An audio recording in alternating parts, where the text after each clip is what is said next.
Karibu ndani ya Media Bukavu TV kwa muda wetu wa habari wa saa moja kamili. Kwa majina naitwa Nelson. Kama ni mara ya kwanza kuwa pamoja na sisi ndani ya Media Bukavu TV, endelea kuungana na sisi mara kwa moja. Leo tarehe 30 mwezi wa 4 mwaka wa 2026, na kama ni mara ya kwanza kuwa pamoja na sisi katika habari zetu za asubuhi saa moja kamili, endelea kujiabone, endelea kusubscribe, tuendelee kupartage kila sehemu popote.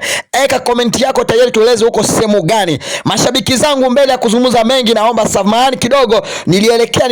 Nilisafiri kidogo kuelekea katika eneo ya Walikale, kwenye uwanja ya eneo wanajeshi wa M23 walikuwa wamedhibitisha katika eneo ya Walikale hapo Mpeti na Minjenje. Lakini kwa sasa katika habari nimelala huko, lakini kwa sasa asubuhi ni mapema, nimesema ngoja niwapashe habari ya asubuhi kumeendelea vipi katika hewa ya huko Walikale. Kwa sasa katika eneo hizi kumeonekana hali ya hofu kabisa mno.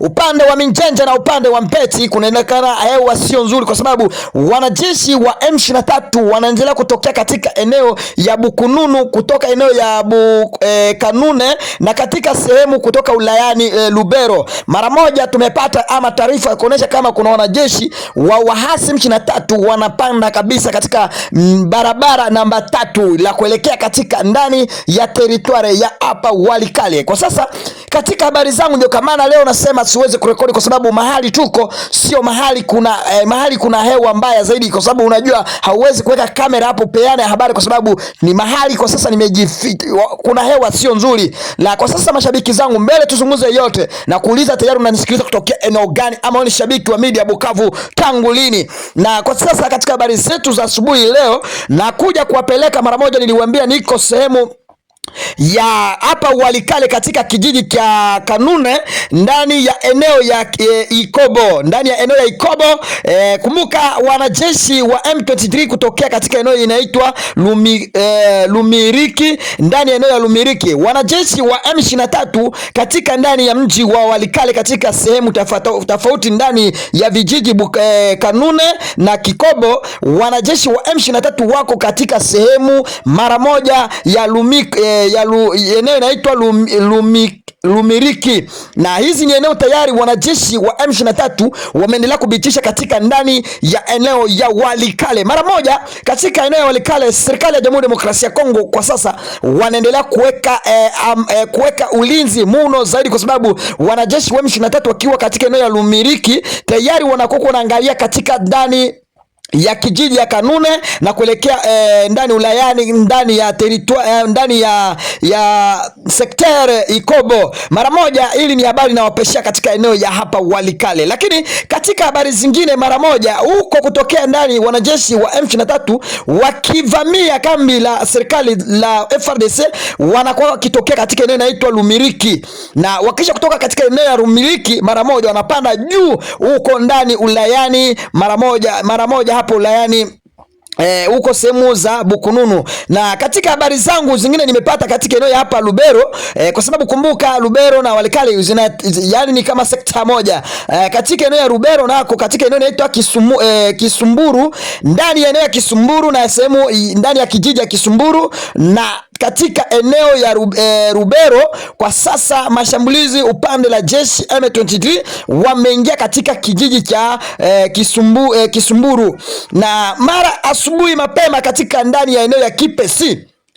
Kumbuka serikali ya Jamhuri ya Demokrasia ya Kongo tangu juzi tarehe 20 mwezi wa 4 mwaka wa 2026 walikuwa katika eneo ya Kipesi na eneo ya Kisamba. Mara moja wakiondoka kwa sasa wanajeshi wa M23 wameingia katika eneo inaitwa Bukununu, mara moja ndani ya Kipesi, ndani ya Lubero.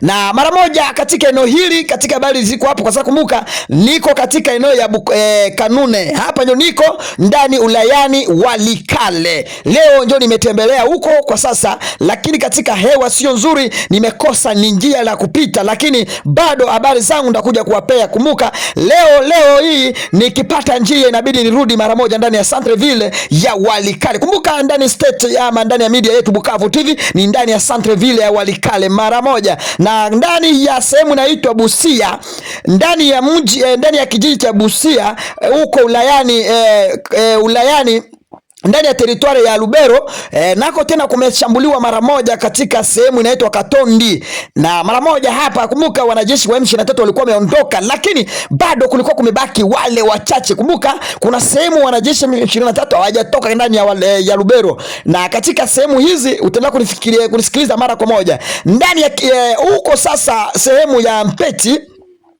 mara moja serikali ya Jamhuri ya Demokrasia ya Kongo waendelea kufunga njia zote ama katika pande zote. Mpaka sasa viongozi vya serikali pamoja na gouverneur na chef de quartier wote wametangaza kusema tayari tout le monde population vous n'avez pas entrer quelque part, il y a beaucoup d'insécurité. Na kwa sasa katika habari zangu ni kusema tayari huko eneo ya Mpeti watu wote wamezuiwa kuelekea katika eneo popote, kwa sababu kumeonekana wali wasiwasi kwa sababu ya mapambano ya wanajeshi wa M23 wanaweza kuingia mara kwa mara ndani ya eneo ya Mpeti. Lakini kwa sasa kuingia eneo ya Mpeti itakuwa ni ngumu zaidi kwa sababu wanajeshi wa FARDC wamezingira katika sehemu hizo. Na katika habari zingine mara moja nikirejea katika upande kuwapasha habari zingine niko nazo kutoka ndani ya mji wa hapo Masisi. Masisi nako tumepata habari zingine asubuhi leo mapema katika sehemu ifuatazo. Kwa sasa wanajeshi wa M23 wanaendelea kuingia kwa wingi kutokea katika sehemu ya Kichanga tangu muda wa saa 12 na dakika 13. Na wanajeshi, gari hizi ilikuwa gari 6 zikielekea katika eneo ya Masisi. Kumbuka serikali ya waasi M23 wanaendelea kuhimiza na kuingia katika eneo tofauti ndani ya wilayani Masisi. Na katika habari zangu mara moja nitakuja kuwapeleka habari zingine kutokea katika wilayani huko Sud Kivu, mara moja upande wa Uvira, upande wa Mikenge na Kakenge na Kalingi na sehemu ya Bijombo, na kuelekea katika eneo ya Itombwe wilayani Mwenga, na katika sehemu ya Point Zero. Wanajeshi FARDC tangu jana tarehe 29 tangu tarehe 28 mwezi wa 4 mwaka wa 2026 wanajeshi wa FARDC waliendelea kushambulia kambi za ng'ombe za waasi na tatu katika eneo popote wanao control ama maeneo wanavyoongoza katika sehemu hili. Lakini kumbuka katika muda huyu habari zetu zinatuonesha mara kwa moja ili tuelewe kila kitu kinavyopitika katika sehemu ya huko ndani ya Jamhuri ya Demokrasia ya Kongo. Na kama unavyonisikiliza kupitia media Bukavu TV, utaendelea kuungana na sisi mara kwa moja. Na ndani ya mji, kumbuka ni wapeleke katika ndani ya kapitale Kinshasa, hatua waandamanaji wanakataa kuchukua wakaaji ama population kutoka ndani ya nchi Amerika kuelekea kukimbilia katika ndani ya Jamhuri ya Demokrasia ya Kongo. Wale waliofanya maandamano kwa sasa, kwa habari niko, wale waliofanya maandamano kwa sasa wamechukuliwa hatua na serikali ya Jamhuri ya Demokrasia ya Kongo tangu jana tarehe 28 mwezi wa 4 mwaka wa 2026. Kwa sasa kila viongozi wote walikuwa kisimamia maandamano haya kwa sasa wamechukuliwa hatua lingine mbaya zaidi. Na katika habari zingine kutokea katika eneo ya hapo Lubero, katika sehemu inaitwa Asanze na sehemu inaitwa Chiriri, na katika eneo zinazoitwa Nyiringingi kunaonekana tayari mapigano upande la jeshi la FARDC na wazalendo wameshambuliana kwa sababu ya ulinzi, kwa sababu mzalendo mmoja aliangukia fedha mahali kulikuwa mtu amefariki, na mara moja hiyo fedha ilikuwa karibu takriban milioni 1 ya fedha kikongomani. Lakini mara moja mzalendo yeye alipata hizo pesa, kumbi mwanajeshi wa serikali ya Jamhuri ya Demokrasia ya Kongo alimuona mara moja, akamfuatilia hizo hela amnyanganye. Baadaye mzalendo akamweleza tayari hizi hela hauchukui kwa sababu ni imepata kivyangu. Kwa sasa haya akaleta tena mashambulizi katika sehemu hili. Mara moja kwenye mapigano alikuwa katika eneo hili, serikali ilikuja pamoja na viongozi wengine wa wazalendo na kuchukua, kila kiongozi akachukua mwanajeshi wao, hizo fedha zikaenda katika mikono ya serikali. Mara moja ndakuja kuwapeleka sasa katika ndani ya teritwari huko mji wa Shabunda. Habari zingine zinavyotokea ndani ya Shabunda tangu tarehe 28 mwezi wa 4 mwaka wa 2026 kumeonekana hali wasiwasi kwa upande la jeshi la wanajeshi wa wazalendo pamoja na jeshi la FARDC kuendelea kushambuliana katika eneo tofauti. Lakini katika habari zetu inatuonesha tayari serikali ya Jamhuri ya Demokrasia ya Kongo inaendelea kufanya msako mahali popote. Wanajeshi hawa wanaojikeula na serikali inabidi washikwe wapeleke kwenye mahakamani.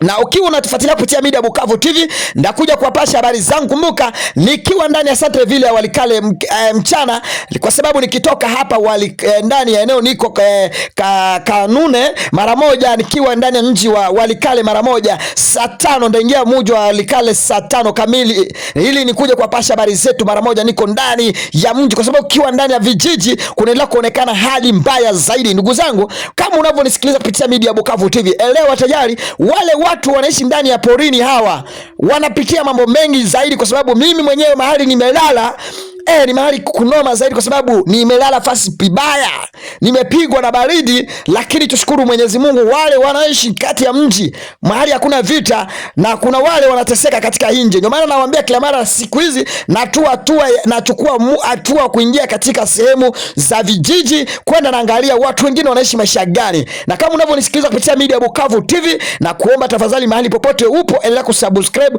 like, comment, ili habari zetu mara kwa moja ziendelee kuwafikia mara kwa moja. Ndakuja kuwapeleka ndani ya mji, ndani ya teritwari ya Minembwe.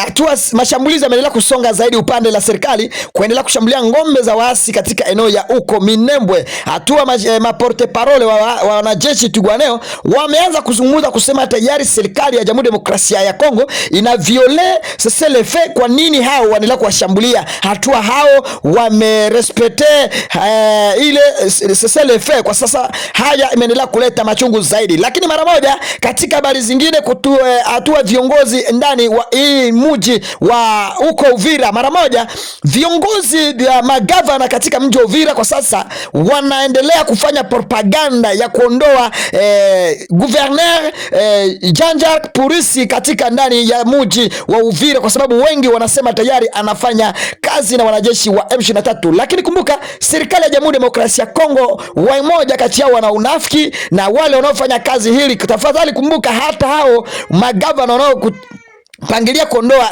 kiongozi huyu, hata nao wanataka kubaki katika kiti cha governor. Na kwa sasa hii inaweza kuwa njama ya viongozi hawa. Kumbuka ukiwa unanifuatilia kupitia Media Bukavu, utaendelea kujua mengi zaidi. Endelea kusubscribe, like, comment katika habari zetu za asubuhi saa 1 kamili leo tarehe 29 mwezi wa 4 mwaka wa 2026. Kumbuka niliwaeleza leo ni tarehe 30, tafadhali nilisahau, kwa sababu ukiwa porini akili zinachanganywa nazo, si ndio? Na kama unavyonisikiliza kupitia Media Bukavu TV, endelea kusubscribe, like, comment, na Mwenyezi Mungu awe pamoja na mimi na nyinyi na mimi, na mniombee katika njiani, kwa sababu nasafiri kutoka kwenye kijiji cha Kanune uko upande wa Likale, katika eneo nilienda kuvisit katika sehemu wanajeshi wa M23 walikuwa kimiliki wakipambana kabisa. Lakini kumbuka juzi niliwaeleza nilikuwa wapi, nilikuwa Lubero. Kwa sasa niko wapi?